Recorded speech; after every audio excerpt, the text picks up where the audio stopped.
O caso Evandro chocou o Brasil em abril de 92.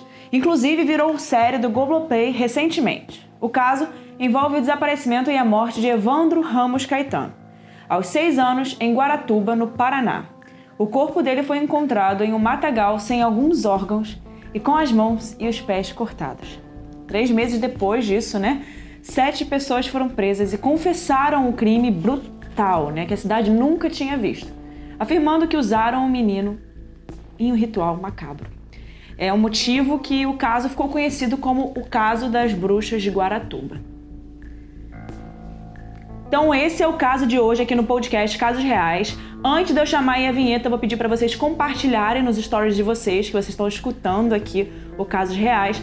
E em qualquer lugar que você estiver escutando os Casos Reais, vocês também podem avaliar o podcast ou também envia aí o podcast para algum amigo seu que vai gostar e posta aí nos seus stories e me marca, eu quero ver, @erica_mirandas.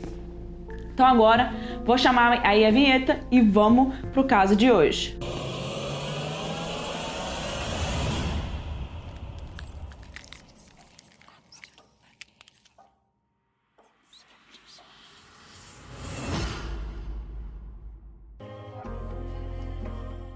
Evandro era um menino louro de olhos claros, nascido em 12 de setembro de 85. Ele era o terceiro filho de Maria Caetano e Ademir Caetano. Evandro tinha apenas 6 anos quando desapareceu na manhã do dia 6 de abril de 92. E isso aconteceu no caminho entre a escola municipal e a casa dele, Um caminho muito pequeno, uma distância muito pequena, e que ele sempre fazia essa distância.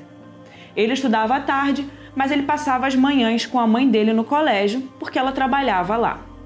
Naquela manhã, ele avisou para a mãe dele que ele queria voltar para casa pegar um minigame, tipo um Tamagotchi daquela época, que ele tinha ganhado alguns dias antes e estava muito animado com o videogame. E quando a mãe dele voltou para casa na hora do almoço, ela notou, que o minigame ainda estava em casa, Ou seja, o Evandro não tinha nem chegado em casa para pegar o videogame dele, o minigame dele. E algum tempo depois disso, o pai, o Ademir, chega em casa e logo eles começaram uma busca pelas notícias do garoto pela região, Tanto os familiares quanto os vizinhos, se juntaram ali, se uniram para tentar encontrá-lo o mais rápido possível. E em cidade pequena, não demorou muito para que o prefeito da cidade de Guaratuba, Aldo Abage, ficasse sabendo do desaparecimento de Evandro. Ainda mais porque o menino era filho de 2 funcionários públicos da prefeitura de Guaratuba, Ou seja, ele conhecia muito bem a família, E logo depois, ele entrou em contato com o delegado-geral da Polícia Civil do Paraná, o José Maria de Paula Correia, e pediu para que o delegado acionasse o Grupo Tigre, para ajudar nas buscas do menino. O que é o Grupo Tigre? O Grupo Tigre significa Tático Integrado de Grupos de Repressão Especial. É uma unidade especial da Polícia Civil do Estado do Paraná e atua principalmente em operações táticas especiais de alto risco, como sequestros, cárceres privados e todo tipo de situações, muito pesadas, especiais. E aí o Tigre foi criado em 30 de outubro de 90 com a intenção de reprimir o crime de sequestro, o que era muito comum no Brasil nas décadas de 80 e 90. E em seus 5 primeiros anos de criação do Grupo Tigre, ele reduziu de 20 para 5 sequestros anuais só no estado do Paraná. Esse grupo é considerado o mais eficiente do país, treinado segundo a técnica da SWAT americana. E foi uma das primeiras unidades da Polícia Brasileira a receber a autorização do Exército para atuar com armamentos especiais. Mas esse grupo não é especializado em buscas, mas pode trabalhar eventualmente nesse tipo de ocasião quando acionados por alguém, Nesse caso, pelo delegado-geral da Polícia Civil ou em qualquer motivo especial. E esse pedido ocorreu no dia 7 de abril, no dia seguinte ao desaparecimento de Evandro. E só para lembrar vocês, para quem não sabe, nos anos 90 teve um boom de casos de crianças desaparecidas não só no Paraná, como no país inteiro. O Evandro era a 7ª criança desaparecida no estado e a 2ª em Guaratuba, uma cidade pequena. No início, a polícia achou que o caso do Evandro se tratava de um sequestro, mas não teve nenhum pedido de resgate e isso fez com que eles mudassem a ideia, né, a linha de investigação, que podia realmente se tratar de um tráfico de crianças ou de órgãos. E os delegados do Grupo Tigre, Adalto Abreu de Oliveira e Leila Bertolini, ficaram encarregados da investigação do caso Evandro. E eu não sei se tem aí alguma criança dos anos 90, mas eu, pelo menos, quando brincava na rua com alguns amigos, eu sou quase anos 2000, mas eu escutei isso bastante. Eu nasci em 97 e eu escutava isso bastante quando eu ia brincar com os amiguinhos, com os coleguinhas na rua. Eu escutava minha mãe falar assim: toma cuidado, Érica, tem um moço que pega as crianças e tira os órgãos. Então toma muito cuidado. A gente escutava essa lenda de um moço que morava na mata e pegava os nossos órgãos. É bem pesado, mas era o tipo de coisa que a gente escutava quando era pequeno. E provavelmente é por essas histórias, não só do Evandro, mas outras histórias que aconteciam. Teve um boom realmente naquela época. E por volta das 11 horas daquela noite ainda, um homem apareceu no portão da casa do prefeito. Esse homem era o Diógenes Caetano. Ele era primo de segundo grau do Evandro e tinha experiência. Ele era muito experiente com investigação. O Diógenes já tinha trabalhado 1 ano na Polícia Militar e 10 anos como investigador da Polícia Civil. E nesse dia em específico, ele foi conversar com o prefeito sobre o caso do primo, né, do Evandro. Ele, na hora, se prontificou para ir tentar ajudar nesse caso. E o Diógenes conta em um depoimento que um dia depois do desaparecimento, uma equipe da Rádio Clube da cidade entrou em contato com ele querendo divulgar o caso Evandro. E ele levou a equipe até os pais do menino. E logo depois que eles chegaram na casa dos pais do menino, o assessor de imprensa da Prefeitura de Guaratuba, Paulo Brasil, e mais algumas pessoas chegaram tentando impedir que os repórteres, que a equipe de reportagem conversasse com os pais do Evandro. E isso fez todo mundo, né, estranhar, já que qualquer divulgação poderia ajudar naquele momento, qualquer coisa poderia ajudar naquele caso, né? E segundo Diógenes, a explicação do assessor naquele momento ali, que estava tudo acontecendo, era que ele estava fazendo isso a pedido do Grupo Tigre, né? Para manter as informações do caso em sigilo e não atrapalhar as investigações em torno ali do caso, ou seja, era para o bem do caso Evandro, né? Mas só que eles estavam tentando impedir que os repórteres fossem na casa do Evandro desde as 2 da tarde. E o Grupo Tigre só chegou na cidade de noite, final do dia, o que é bem estranho, né? Mas, mesmo assim, os jornalistas acabaram ignorando o pedido do Paulo Brasil e ficaram aguardando em frente à casa por uma entrevista. Certíssimos, faria o mesmo. E no final da tarde, chegam em Guaratuba, como eu disse para vocês, no final da tarde para o início da noite, os policiais do Grupo Tigre. E são alguns policiais, acho que em torno de 4 ou 5. Eles são recebidos, adivinha por quem? Pelo assessor de imprensa, o Paulo Brasil, o Aldo Abage e a Celina Abage. Só que a família, né, Abage, não estava em casa naquele momento, mas para receberem na hora, né, então por isso que o assessor recebeu, e eles diziam que estavam em uma festa. E foi aí que o Grupo Tigre foi para casa da família Caetano, e depois deles irem para casa da família Caetano, eles foram para casa dos Abage por volta das 9 horas daquela noite. E lá eles encontraram Aldo Abage, Celine Abage, o padre Adriano Franzói e Beatriz Abage. E aí, naquela noite, o Diógenes Caetano, o primo do Evandro, já estava, né, com um pouco de raiva do que estava acontecendo. Ele chegou na casa da família Abage e começou uma discussão com o prefeito sobre qual era a razão, né, da prefeitura estar impedindo a divulgação do desaparecimento do Evandro, do caso, né, ajudar na divulgação do caso. E o Aldo teria dito que isso era uma recomendação da própria polícia, para evitar que, caso o menino estivesse em cativeiro, que isso não atrapalhasse as investigações. Mas o Diógenes, por ser um investigador, entendia como é que funcionava, ele dizia que era um direito da família que o caso fosse divulgado, pois quanto mais gente ficasse sabendo, mais rápido o Evandro poderia ser encontrado. E o Diógenes e o Aldo começaram a trocar várias agressões ali, começaram a brigar naquela noite, e o Diógenes disse que Inclusive, o Diógenes chegou a dizer que se o Evandro desaparecer, né, e aparecer sem os órgãos, a culpa seria da família. E havia todo esse medo, né, sobre ser venda de órgãos e essas coisas. E depois disso, os policiais foram para o hotel da Tigre, né, os policiais Tigre, e iniciaram as investigações no dia seguinte. Teria sido nessa mesma noite que Beatriz Abage, que era filha do prefeito, Vicente de Paula, um pai de santo da cidade, e outras pessoas que estavam envolvidas com o pai de santo, teriam ido à casa da família do Evandro, a família Caetano, para fazer rezas. E em seguida partiram num carro, todos eles entraram no carro para procurar por Evandro madrugada adentro, né? Nesse carro eu falei, né, que tinha algumas pessoas que estavam querendo usar os pais de santo para tentar encontrar ou sentir alguma coisa, né? Usar as habilidades mediúnicas dele para ajudar a encontrar o Evandro.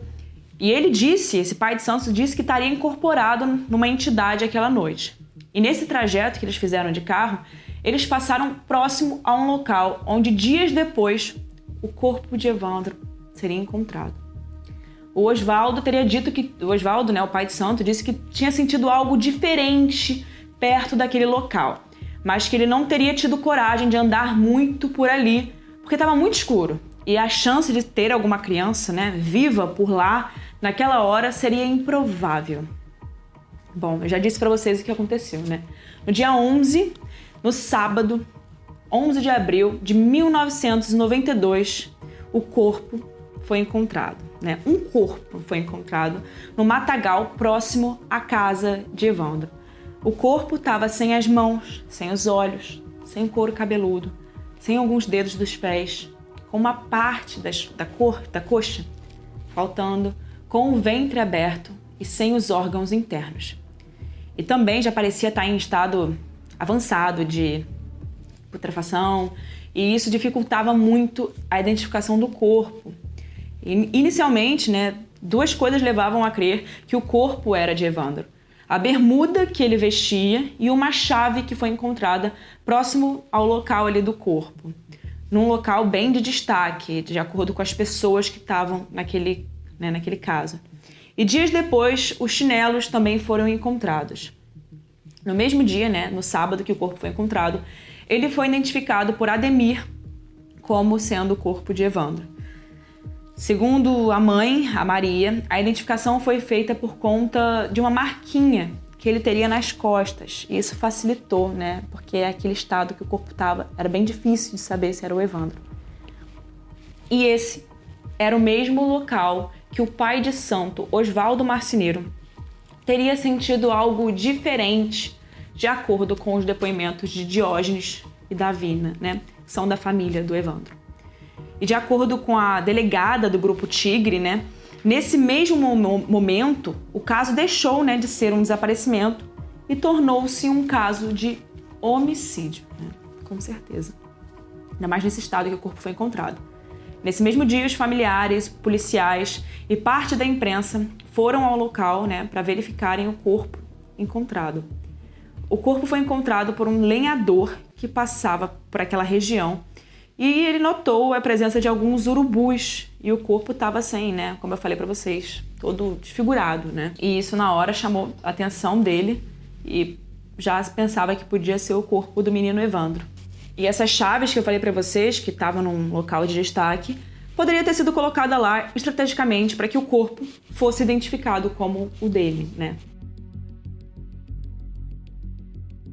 4 dias depois do corpo ter sido encontrado, aconteceu uma manifestação de alunos que pediam por mais segurança depois do caso Evandro, né, que assustou todo mundo, né? Eles estavam pedindo às autoridades mais segurança na região. E essa manifestação foi impedida pela Celina Abage, né? Isso gerou uma revolta dos funcionários do município, porque ela não estava deixando os funcionários do município irem nessa manifestação. E ao ser questionada por uma jornalista sobre o motivo dela ter feito isso, a Celina Abage se irritou com essa jornalista e botou ela para fora da cidade, levou ela para fora da cidade. Pegou ela e levou para fora da cidade, literalmente. E o Diógenes fez uma denúncia para isso, né, para o Procurador de Justiça do Paraná, também dizendo que o Grupo Tigre não estava fazendo as investigações de forma correta, deixando de investigar a família Bage, que poderia ser suspeita sim. E nesse mesmo termo de declaração, o Diógenes coloca panfletos que fez contra, Aldo Abaje. O caso foi passado para o Grupo Águia da Polícia Militar do Paraná, mas sem a consciência, do Grupo Tigre, ou seja, estavam ocorrendo duas investigações paralelas, entre duas polícias diferentes, sem cooperação entre as duas. E de acordo com a imprensa da época, o grupo da Polícia Militar fez em 10 dias o que o Grupo Tigre não havia feito em 3 meses. 3 meses depois, 3 homens confessaram que mataram o menino Evandro num ritual que teria sido encomendado por Celina Abaje. Os homens eram o pai de santo Oswaldo Marceneiro, o seu amigo e também pai de santo Vicente de Paula e o artesão Davi dos Santos Soares. Além de Celina, Beatriz Abaje, a filha, também teria auxiliado no ritual. E em uma fita cassete que foi divulgada na imprensa daquela época, Celina e Beatriz Abaje confessaram que sacrificaram o menino. De verdade, Elas confessaram isso. Quem matou a criança daí? Quem cortou? O de Paula, pronto. Não, quem matou? De Paula. E Daí o Oswaldo de Paula que fizeram o trabalho. quem que retirou o sangue da criança? O de Paula. Como que ele fez? E cortou o pescoço da criança. Ele cortou, estrangulou o pescoço. Você o que fez? Eu não fiz nada, fiquei olhando. Você segurou a criança. Tá, eu segurei a criança. E de acordo com os 5, o ritual teria ocorrido na Serraria Abaje. E isso ficava nos arredores ali de Guaratuba. E além dessas 5 pessoas, mais 2 foram apontadas como responsáveis, também ajudaram no assassinato do Evandro. Francisco Sérgio Cristofolini, que era vizinho do Oswaldo e filho da dona do imóvel que o Oswaldo, morava. Ayrton Bardelli, que era funcionário da Serraria Abaje. E no total eram 7 pessoas, para resumir, eram 7 pessoas presas, O ritual teria custado 15 milhões de cruzeiros na época, que tem bastante tempo, e o objetivo do ritual seria de abrir os caminhos da fortuna e da política para a família Abaje, já que as eleições estavam próximas. A polícia suspeitava que o grupo, ou parte desse grupo, poderia ser responsável pelo desaparecimento de outras crianças daquela época, que ele não era a única criança desaparecida. Guilherme Tiburtius era um desses.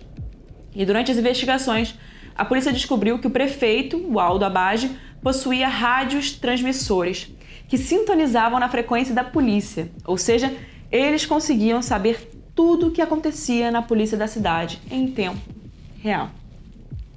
Além disso, também encontraram os cadernos de Oswaldo Marceneiro, pai de santo, que tinham os nomes dos seus clientes. E entre eles, membros da família Abaje estavam naquele caderno. Mas não tinha nenhum registro naquele caderno de alguma atividade que ele fez no dia do desaparecimento do Evandro. Além do choque, que essas confissões causaram na imprensa, na cidade, um outro fator acabou tumultuando ainda mais o caso. Quem realizou as prisões não foi o Grupo Tigre, que era responsável pelo caso. E durante a coletiva de imprensa, Oswaldo Marceneiro, Vicente de Paula e Davi Soares contaram como eles fizeram esse ritual. Eles afirmaram que Celina Abaje, Ayrton Bardelli, teriam raptado o Evandro no dia 6 de abril e um dia antes do suposto ritual que ia acontecer. De acordo com Oswaldo, naquele dia, na coletiva de imprensa, o Evandro teria sido assassinado ou por Francisco Cristofolini ou por Ayrton Bardelli, justamente os acusados que não estavam na secretaria naquele momento. Mônica Santana, jornalista, vai até a penitenciária feminina para tentar fazer uma entrevista exclusiva para a Folha de Londrina com a Celina e a Beatriz Abaje. E elas alegaram terem sido torturadas e forçadas a confessar o crime, ou seja, elas não falaram sobre o crime, elas só falaram isso. Beatriz e Celina Abaje tiveram presas em regime fechado até 1996, quando elas conseguiram liberação para prisão domiciliar. Em 98, foram julgadas naquele que ficou conhecido como o Tribunal do Júri mais longo da história brasileira. Foram 34 dias na cidade de São José dos Pinhais, região metropolitana de Curitiba. Elas foram inocentadas, mas o Ministério Público recorreu e conseguiu anular o julgamento. Em 2011, Beatriz foi novamente julgada, ou seja, durou muitos anos isso, e dessa vez na segunda vara do Tribunal do Júri de Curitiba. A Celina, na época, já que tinha mais de 70 anos, fez com que o crime prescrevesse para ela, já que nessa idade a prescrição cai pela metade. E nesse novo julgamento de 2011, a Beatriz foi condenada a 21 anos de prisão, num julgamento que durou apenas 2 dias. E a Beatriz recorreu dessa decisão. Em 2016, o processo já estava no Supremo. E junto a isso, no final de 2015, Beatriz Abage entrou com um pedido de indulto, que é uma espécie de perdão de pena, que é previsto na lei brasileira com base no indulto presidencial emitido pela então presidente Dilma Rousseff, já que ela conseguia atender aos critérios de ter cumprido parte da pena, ter filho menor de idade e etc. Nesse meio tempo, em 2016, o Supremo Tribunal Federal mudou seu entendimento sobre prisão em segunda instância, o que motivou a Justiça do Paraná a emitir mandato de prisão. Ela ficou foragida por alguns dias, sob orientação dos seus próprios advogados, até que o indulto dela foi concedido, Ou seja, como eu expliquei, o indulto traz o perdão da pena e encerra o efeito executório da condenação. Mas os outros efeitos, no campo penal ou civil, permanecem. Os 7 acusados foram distribuídos em 3 grupos diferentes, no caso, E cada um com um processo próprio, apesar de serem apenas um, Teoricamente, apenas um. O primeiro grupo era conhecido como dos Pais de Santo, o Oswaldo Marceneiro, o Vicente de Paula e o artesão Davi dos Santos.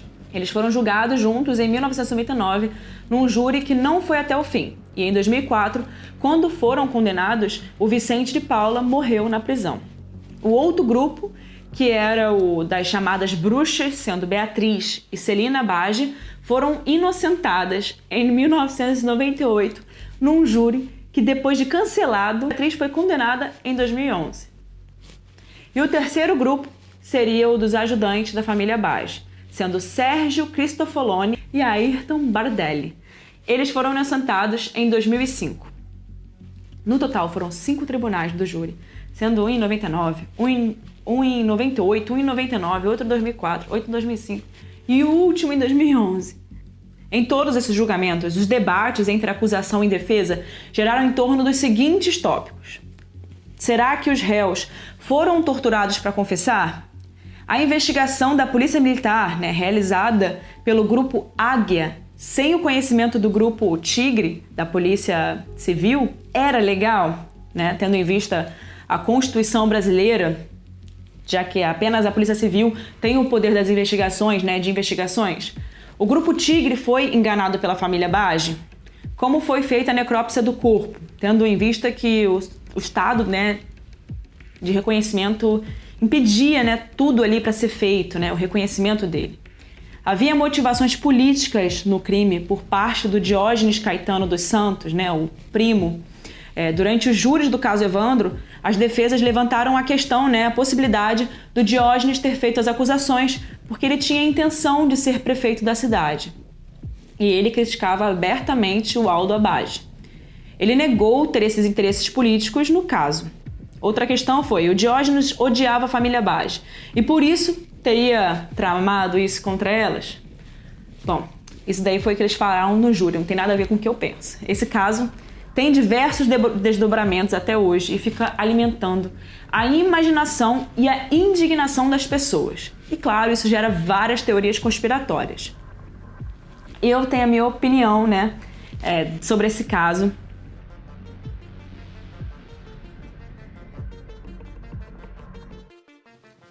Evandro Ramos nasceu nos anos 80, uma época, como eu falei para você, que os desaparecimentos de criança deixavam todo mundo com muito medo. O imaginário popular criava muitas histórias de crianças que desapareciam e eram vítimas de tráfico, roubo de órgãos, ou eram usadas em rituais, de magia, como foi o caso dele. E isso, incentivou muito a mídia em cima do caso. Bom, agora é a hora que eu dou minha opinião, né? Esse caso, eu falei pra vocês o que o júri, né, abordou ali nesse caso. E eu tenho a minha opinião clara, né? Pra mim é claro que a família Baggio tá envolvida. Inclusive, eu achei que a justiça, no final, deveria ter sido mais dura com a família Baggio do que foi, mas a gente conhece, né, o nosso sistema de justiça no Brasil, então a gente não espera muito. Mas esse caso do Evandro, se você não teve a oportunidade de assistir de ouvir o podcast, que é muito bom sobre o caso Evandro, e também de ver o documentário no Globoplay, eu indico vocês assistirem, é incrível, são informações muito boas, o caso é completamente detalhado ali, porque é um caso com muitos desdobramentos, então eu tentei colocar o máximo de informações num tempo curto. E esse foi o caso de hoje, eu espero que vocês tenham gostado desse caso. Vocês pediram muito, eu escutei muita gente pedindo esse caso, eu recebi no meu direct muita gente pedindo mesmo. Então agora eu quero saber o que vocês acham, compartilha comigo o que vocês acham, ou lá no nosso YouTube, que agora eu tô no YouTube, né?